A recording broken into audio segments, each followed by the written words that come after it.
જ સરસ અમેઝિંગ અમને અનુભવ રહ્યો. અમારા ડ્રીમ હોમ જે કહેવાય એનું ઇન્ટિરિયર ડિઝાઇન જે કર્યું એનો ખૂબ જ અદ્ભુત આનંદ છે ખરેખર દિલથી. હા, રીનાબેને અમે ધાર્યું એના કરતાં ખૂબ જ સારું કામ કરીને બતાવ્યું છે. અમે જ અચંબિત થઈ ગયા કે આટલું સરસ કર્યું છે. એનું કામ ખરેખર ખૂબ જ સરસ છે અને બહુ દિલથી મહેનત કરે છે. મહેનત કરે છે અને બહુ સરસ. એની પણ પ્રગતિ ખૂબ ઉત્તર થાય એમાં અમે પણ ફાળો આપીશું અને અમે પણ એને ડિઝાઇનિંગને પ્રમોટ કરીશું. હા, એટલે મેં ઘણી વાર કીધું કે ભાઈ મારે તો પીપળું મૂકવાનું જ છે. તો પછી હવે એનું બી આયોજન કરી દીધું કે હા હવે ભાભી હું તમને પીપળાની પણ વ્યવસ્થા કરી આપીશ. એમ કે જે આપણી રિક્વાયરમેન્ટ હોય એ દરેક વસ્તુ સમજતી હતી અને એ પ્રમાણે એમ કે આપણને કામ કરીને આપ્યું છે. અમુક વસ્તુમાં તો એમ જ કહ્યું કે તમારે નહીં જોવાનું, હું બહુ સરસ જ કરીશ. એટલે અમને બી એટલો વિશ્વાસ હતો કે ના સરસ જ કરશે એમ. નહીં તો ઘણી વખત કેવું હોય કે આપણે આપણું ચલાવતા હોય કે ભાઈ આમ જ બનાવજે, આમ જ કરજે, પણ એને ઘણીવાર અમને થોડા એ કરી અને સરસમાં સરસ કરવાનો ટ્રાય કર્યો છે. ખાસ તો મંદિરની જોડે મારો નાતો વધારે રહ્યો છે એટલે મંદિર એક સરસ મને ગમી ગયું અને બાકી તો બધું જ કશું ના ગમે એવું થયું જ નથી. બધું જ બહુ જ સરસ થયું છે. મને મારા ઘરમાં તો ઇન્ટરેસ્ટ હતો જ કે કેવું બનશે. હવે મને વધારે તો મારા બેડરૂમમાં ઇન્ટરેસ્ટ હતો, તો ચલો તમને બતાવું કેવો છે.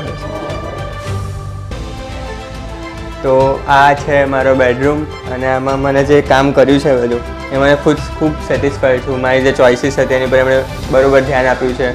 એમાં સૌથી મારો ખાસ પાર્ટ તો આ જે બ્લેક કલરના વોર્ડરોબ છે એ મારા ખાસ છે. એમણે બહુ સરસ રીતે કર્યા છે, ફિનિશિંગ બી સારું આપ્યું છે.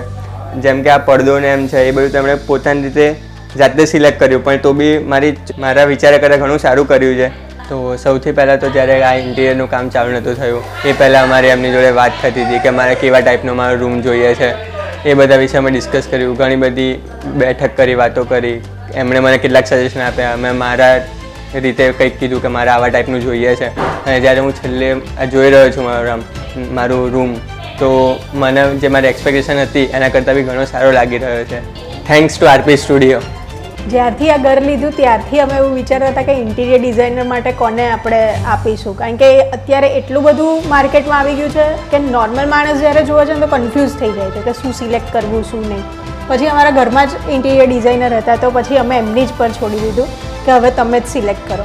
એમણે અમને અમારી ચોઇસીસ પૂછી કે તમને કેવા ટાઈપનું જોઈએ છે, બ્રાઇટ કલર જોઈએ છે ઘરમાં કે લાઇટ કલર.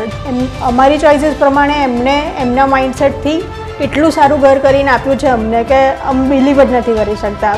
ઇવન ફિનિશિંગ જોઈ લઈએ, દરેક બેડરૂમ જોઈ લઈએ, પછી બધા જે સ્ટ્રેચ સીલિંગ જે અત્યારે કરી છે તમે જુઓ, બધામાં એટલું સરસ ફિનિશિંગ છે કે આપણે જોવું જ ના પડે. અમે અમારી રીતે એમને સોફાને બધાનું થોડો આઈડિયા આપ્યો કે અમને આવા ટાઈપના જોઈએ છે. મમ્મી પપ્પાએ મંદિર વિશે આપ્યું હતું કે થોડું આ ટાઈપનું જોઈએ છે. પછી એમણે એમનું ઇનપુટ નાખીને જે બનાવ્યું છે એ બહુ જ એટલે બહુ જ સરસ છે. આજે અમે ફર્સ્ટ ટાઈમ લાસ્ટ જે થઈ ગયેલો જે લુક હોય આજે જ જોયો. જે જોયા પછી અમને એવું થાય છે કે બધી જ વસ્તુ એટલી પરફેક્ટ છે ને કે જોયા જ કરીએ કે ક્યાં શું કર્યું છે શું નહીં. ઓ અહીંયા આ છે, બહુ જ એટલે એકદમ અમેઝિંગ છે. અમને જે અમે ધાર્યું હતું એના કરતાં ઘણું જ ઉપરના લેવલે કામ થયું છે અને અમે ચોક્કસ અમારા રિલેટિવ્સ હોય, ફ્રેન્ડ સર્કલ હોય કે કોઈ બીને અમે સામેથી કે ભાઈ ઇન્ટિરિયર કરાવવું હોય તો તમે આરપી સ્ટુડિયોમાં જ પહેલાં